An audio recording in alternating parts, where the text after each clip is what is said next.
Hi folks, welcome back to Game Geeks. I'm your host, Kurt Wiegel. Today's episode, Eden Studios Presents line. Now, I only have one of the hard copy books with me here. I have PDFs of 1 and 3.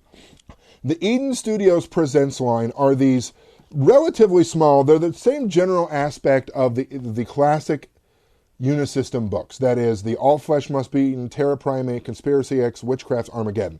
Not the cinematic books, which are the bigger, more regular-sized book.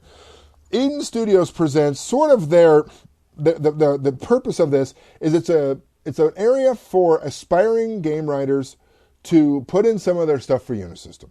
It also works as a nice platform for smaller ideas that aren't quite worth an entire book to put into print.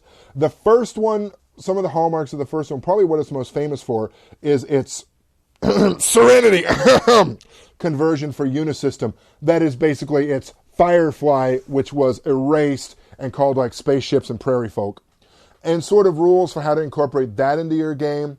The first one didn't have one general focus for the whole thing. This one is all about the undead. The third volume is all about sort of magic, and there's some Totem Warrior stuff and a campaign setting and a couple other settings. These are nice just places to put some ideas that you may not, like I said, may not have room for a whole book, but they're a good place to put into a smaller form. For example, in this one, what you have ways of converting vampires with a Y, which are the full Unisystem form, into the cinematic game. You have ways of converting the cinematic vampires into your full game, sort of different abilities and shticks that the vampires can take on, different emotions that they can specialize in terms of draining. There's a new Dead Worlds campaign in here that's sort of like, Special Forces meets Resident Evil, a Terra Primate Ape World. This is the second version, like I said. Basically, what these give you is a bunch of small ideas, small settings, smaller concepts that you can stick into one of your Unisystem games that work fairly well. The disadvantage to these is they come out at what can only be described as a geological pace.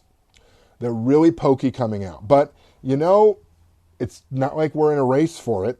They're the only ones printing Unisystem stuff. They're not really going to get scooped. So they're worth waiting on if you want some additional rules or points of view for your Unisystem game. For Game Geeks, I'm your host, Kurt Wiegel. Good day and good gaming.